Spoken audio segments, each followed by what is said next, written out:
Who's Musirikari? All right, base woneba nnyo mwe bali kubeera nga wano mukyaliko Urban TV nange Robin Kisti era nga bwe mbagamba buli kaseera bwe mba ntudde wano mu couch mbeera ne special guest. And today I have to say a good friend of mine, someone I've been with in the industry for so long. She is a supermodel. She's former Miss Elite Uganda. She has so many projects going. She's a CEO of different companies. And that's the one and only Judith Heard. She's also a Nalongo. Wow, so many titles. First of all, Judith, I'm so happy to have you here. And finally. Right. It's been a while since I interviewed you, right? Yes, and we've been trying to actually get this interview going for some time. Since last year. Since last year, yeah. In and out. I'm so happy to have you. Me personally, when I have people who are my friends, people who I've known for a while, it's always a good time. Yeah. It's always a great time to interview them. So I feel like we're just going to have a cute little conversation. And just. So now, Judith, first of all, introduce yourself for our viewers who, for those who are crazy enough to not know you, and those who need to just, we have we have the new generation coming up. Please introduce yourself and greet our viewers. So, hello everybody watching Urban TV. My name is Judith Heard, CEO Premier Consultancy Boutique. It is a travel and hospitality company promoting the UAE and Africa, and I am also the founder of Judith Heard Foundation, a non-profitable organization seeking to end rape and sexual assault all over the world. I am also a award-winning model. I am everything, and I am a child of God. Thank you for having me, Kisti. I love that last statement you made. I am a child of God. That's one of the things that I really wanted to talk to you about. Yes. I've been really inspired by your journey with your spirituality, because I know where we've been. I know that where life has taken us. Yes. The people we were before and who we are now is really, especially Judith, is very inspiring.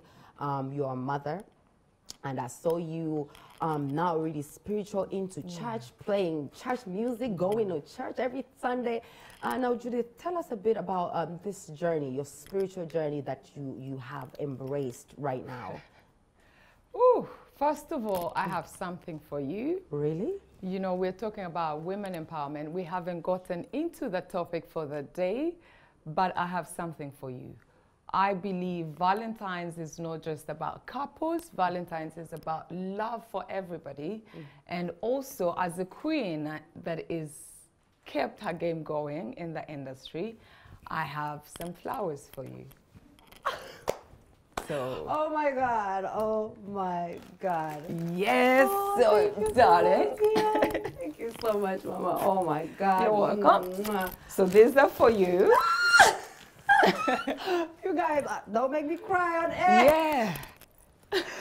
Oh my God! Thank you so much, Mama. I felt like you deserve flowers. I've seen you give birth. You've gone to the US and come back, gone through ups and downs. You've been through a broken relationship, but then came back, and your relationship is now glowing. So I say to myself, if I'm going to give somebody flowers this year, it's going to have to start with Robin Kisti. Oh, oh my God, I really appreciate it. Let me tell you, this is a great gesture. Honestly, not even in Valentine's did I get this gesture. So Judith Heard officially my Valentine. Thank you so much, Mama. I'm so happy, but let me just stop my tears. Let me put this on the side, because, oh my God, let's get back to the... Yes. Whew, thank you so much for that. And you've really given me my flowers. Yes. I really appreciate that. So now, Judith, the spiritual journey. The spiritual journey, yes. So when the pandemic happened, it's like my entire life happened. And at some point, my life crashed during that time, because that's when I went through my divorce. And along the way, I was like, I wasn't doing really good. I had become a drunkard. I was definitely hooked on drugs. Everybody that is seen me around the city back in the days can testify to that. And I said, I have 3 amazing children. I have a family that loves me and believes in me. What is next for me? Where do I go? Am I going to let myself drown into the alcohol and drugs? Or am I going to get my business together and be a good mother and be a good daughter and be a good friend, you know, because I was really sinking so deep, and I think my friends would see it, and I think some of them would actually get a heck out of it. It's like, oh wow, she's going down. Yeah, she's Ooh, going down. We like her. to see that. She thought she had her game together, but ooh, she's messing herself up. So when the pandemic happened, remember, we were all in our homes, and that time is when I decided to say, you know, it is what it is. Reality is reality. The marriage is over. What next? So I decided to give my life to God, because I want the best for my children. I want the best for me, and I want the best for everybody around me. But how do I give the best? If I'm not the best. So I got on the spiritual journey. I have a pastor called Francis who started praying with me. And at that time, my relationship with my ex was really horrible. Like, we cannot even talk. We cannot even, like, sit, you know? So I started praying with this man of God. And day by day, my relationship with the father of my children was fixed. I started feeling better. I started loving myself, and that's when I said, you know what? To focus all my energy onto God, I have to let go of the habits that I had. And I started by quitting alcohol. I quit alcohol because I also had realized that the alcohol leads me to the drugs. Because if I don't drink, then I'm not craving for cocaine. If I drink, then I'm craving so much, and then you end up not drinking too much because you get the drugs and you're busy with the drugs. So I said, okay, what is the cause? Alcohol. So I prayed every night. I went to bed high, drunk. I kept praying, God, I need you to change me. Yes. Yes. You know, this life of ours, once you realize that you're sinking, it's the best time. Yes, so I kept praying, and I had started understanding who God is, how much God loves us. And I had understood that no matter what you do, God will never give up on you. But it's up to you to seek Him and now let Him carry you as a baby that you're supposed to be in front of His eyes. So I kept praying. At some point, one day, I really did a lot of it. I really did a lot of drugs to an extent where I was just on my bed, but I was shaking. So I'm like, what is going on? So I prayed and prayed, and on the 22nd of Feb, 2021, I said, you know what, I got really sick, and I had not drunk the night before, but I woke up so sick, and I couldn't stop throwing up. My stomach was burning. I had a terrible headache, and so I said, God, please Save me. fix my life, save me. I'm going. Trust me, 1 second, everything stopped. I went back to normal. I asked for food, and I had been eating, drinking juice, milk, everything, and throwing up from 8 a.m. until 5 p.m. And they said, please, God, I promise. I said, I swear, I'll be better. Trust me, Robin, it just stopped. Everything stopped. I started asking for food, and my girl at home, the manager of the house, was like, oh my goodness, You've asked for food. what happened? What did you just do? I had taken glucose, everything had failed. And I'm like, you know what? You won't believe this, but I think God just saved my life. I was going down. So that's how I got onto my spiritual journey, and I kept praying, trying to understand, reading Bible verses. But then after 1 year, I fell back. I started drinking a little because I had been around people and they were like, oh my God, you're so boring. You have changed. Some of my friends didn't want to hang out with me anymore. They were like, oh no, we feel like you're judging us. You're so boring. So, and then I moved to the UAE, and that's when I opened up my consultancy company in tourism and hospitality while I was in Dubai. So also then I would go out with friends, networking events, and I'm like, oh, I'm tired, I want to go home by 7. And my friends are like, oh, how are you going to work if you cannot stay out until at least 9? I was like, I don't know, I'm just going to stay in my house and not even stress myself because I don't know how I'm going to do this, and I want to stay in my journey. Right. But then I go to, on my birthday last year. So I had my birthday on the boat in Dubai, and I found myself taking a glass of champagne. A glass of champagne turned into 2. Of course. So after my birthday, the next day I was very sick again. I was like, oh, anyway, I'm not supposed to be drinking. So little by little, I found myself back again to drinking, but not, this time not as much as I used to drink. And this time, I wasn't craving for the drugs. So I sat down, I'm like, okay, I still don't want to be drinking because it's still something I don't want. To that, yeah. So, and then also again, I sat down and I'm like, wait a minute, I need to clap for myself. It's been 2 years since I touched the drugs. Right. That is God working. And I had to also understand that every step I get to, I should let God do his job. Right. I'm not going to be pissed off at myself. I don't want to beat myself that, oh, you're back to drinking. Oh, you messed up. I'm like, you know what? God has done a great job. If I can stop, actually, quit drugs and quit smoking cigarettes. Right. And I'm like, I think we're doing good. And you know what? I realized that because I follow you, obviously. Yeah. And when you're in your UAE, the way you started gaining weight, the way you were growing, I'm like, hold on, Nalongo.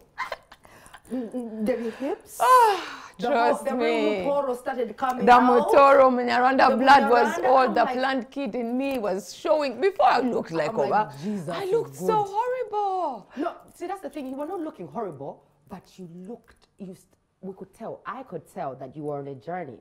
And I could see your posts in church. Yeah. And I could see you on Snapchat just playing gospel music on a Sunday. I'm like, now this is God, because the same thing that happened to you, I guess, happened to me. To me too. Exactly, yeah. I went through a whole transformation the minute I found God, and I started going to church. I started going to, Apostle Lubega's church. Everything changed in my life. Now, this story itself, very inspiring and very empowering. And today we're talking about women empowerment. So just your story has empowered me. I'm sure there's other young ladies it has empowered out there. Now, let's move on to, quickly, motherhood. Whew. So motherhood is, as we all know, it's a roller coaster ride. And of course, one of the things that women need empowerment with is... I get goosebumps when I think about motherhood. Right, yeah. And it's one of the only ways we can empower other women, because there's no manual for motherhood. Nobody knows how to be a great mother. Nobody knows what it means to be, a mother. No, there's no menu to yeah, being we a all mother. just... No, now, Judith, you have 3 beautiful children. 2 beautiful twin girls, and of course your son, who is so amazing, who's turning 18. Now tell me about this journey, parenting, dealing with your life, what was going on in your life, and also parenting at the same time. How did you do it? Whew. Oh my goodness. So I'll start by saying a big thank you to my family. My family has been hands-on. I've traveled with my mother since I was pregnant until my children came into this world. My mother has been there since I adopted my child at 3 months, when he was 3 months. And yesterday my son turned 18 years. Our little baby. This little man that brought so much joy in our lives yesterday turned 18. And my family's been hands-on. Clearly, I partied a lot. Right. I was always out, but that didn't mean that I didn't take care of my children, because I dropped my children to school every morning. I saw that. Every morning, no matter where whether I was you were coming out from. or not. Whether I was out, and that's why I said, I realized God has never given up on me, because no matter where I was coming from, no matter how tired I was, I still took my children to school and picked them at 3 p.m. Yeah. So motherhood has been challenging, especially when two parents divorce. It was very, very challenging, especially because my daughters are daughters. They were the young girls, and it's hard for them to understand what exactly is going on. So that's when my family comes in, and they've always been there. But today I say my sisters have played a big role in my children's lives, and I call my sisters, one of them Auntie Mommy Jackie, because this is how the children actually look at her. So my family has played a big role, and also God. Right. You know, raising children is not easy, especially because the way we were raised is not the same way we are raising our children. Definitely. And some of us come from broken homes, though we don't talk about it a lot. But so it becomes very hard for us to raise children, because we were raised from broken families, from broken homes. But God is always there. He knows He gave you the 3 beautiful, amazing presents, and who's going to do the job. So my family has played the biggest role. I've seen that. Yeah, so I can. Yeah, thank you, Mom. Thank you, sisters. You know, this the whole thing. They said that kids are raised by a village, it takes and a when you whole have village. when you have a strong family, but, you know, people who will hold you down. Yeah. I think people like us, that's what we really need. Now, I really wanted us to talk about co-parenting, because I am in a situation where I'm co-parenting my eldest kids. You're doing the same now. How has that been, especially when you guys were going through it, and you have the kids, and then you're going through it with their dad? You don't want them to know. How did you co-parent, or how do you even now? How do you co-parent with your husband, your ex-husband? When you go to my TikTok, there is a video I made and say, dear young ladies out there, I just want to give you a secret. When you're choosing a father of your child, you should choose carefully. You know why? Because not every man can be a father, but every man can be a dad. And I thank God for the father of my children. Of course, when you've just separated or divorced, it's going to be very emotional and tough on you both. But we are in the place that sometimes I'm like, God, was he meant to be my husband? Or was he meant to be my best friend? Right. But then God blessed us, we met, and then by His grace, we brought this beautiful twins, and that is His grace. So today I thank God that we are in the best place.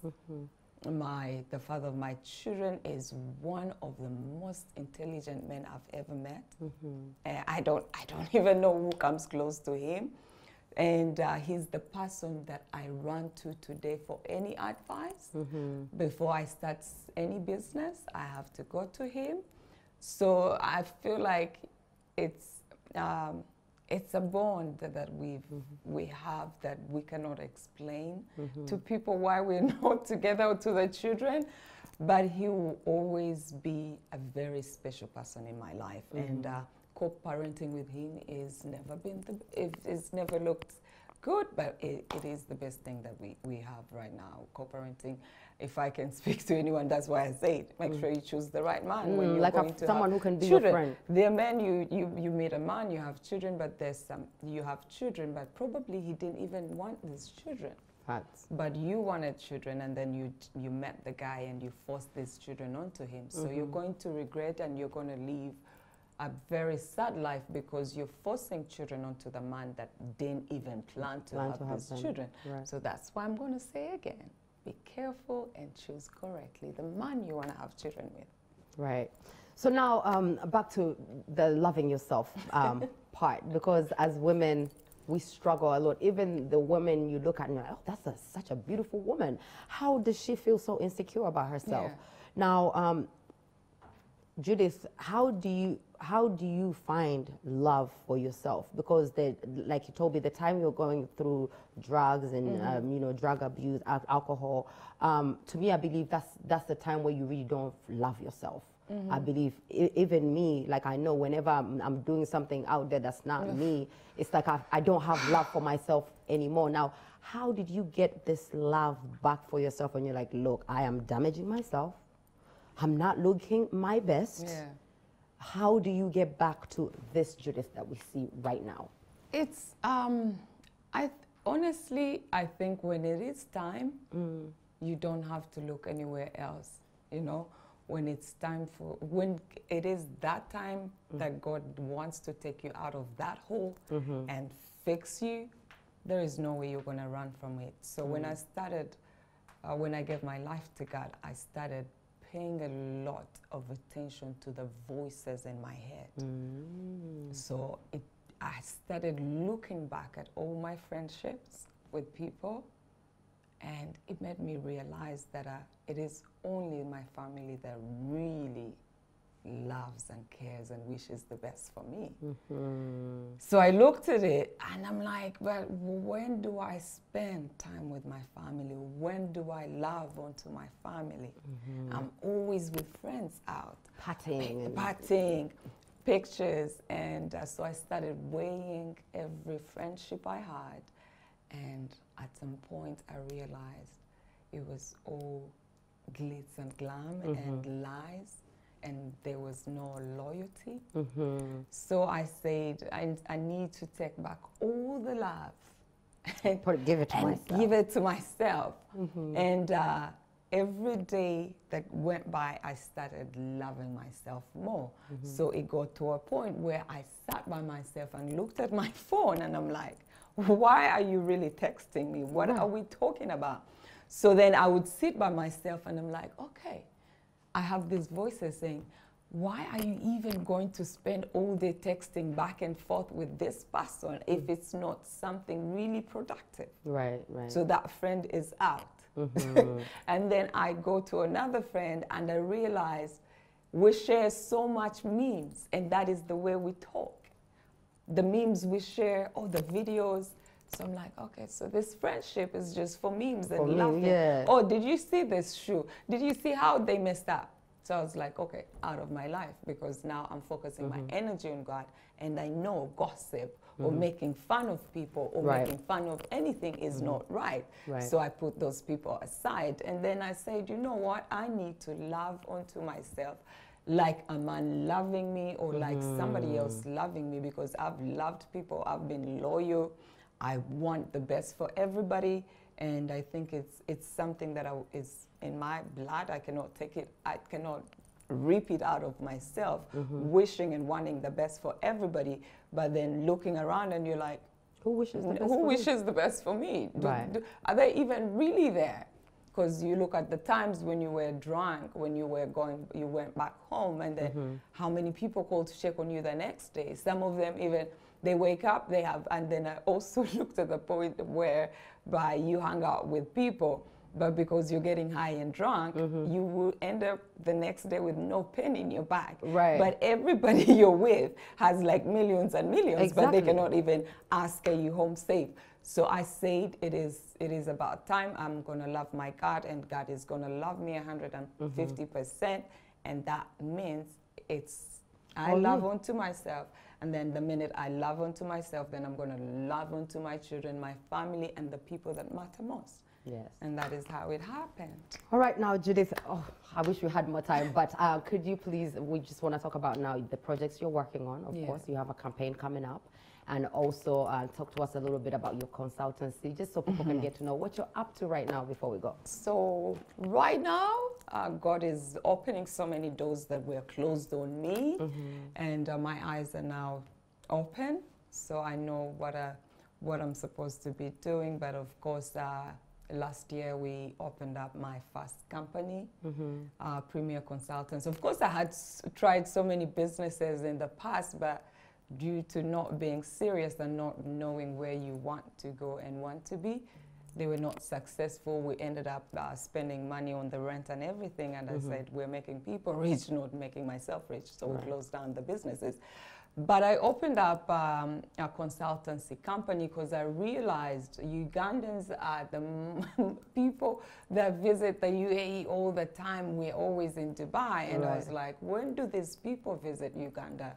I haven't seen any Emiratis in Uganda spending the money that we go and spend. So I said, I think it's about time. I opened up a company. One tried to bring the Emiratis into Africa, and then, it's a big business one way or another. And then also, over the years, we all know I have Judith Heard Foundation.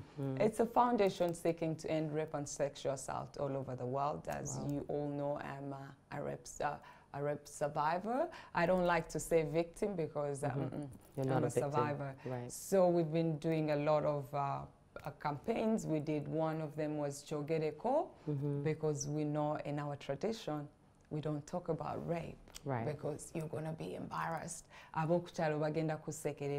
So Chogereko was a campaign to encourage young girls, women. Women do get raped also in their homes. Also so it was Chogereko, come out and talk about it. But as we all know, the climate change crisis is taking the world by storm. And if you're not really fighting for Mother Nature, I don't know what you're doing on this earth, because definitely you and I do contribute a lot to the damage.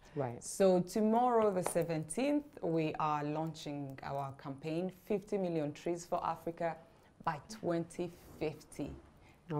50 million trees for Africa by 2050. And these 50 million trees for Africa, I looked at all areas. I looked at all areas of where we should be focusing. And I believe children can save Mother Nature.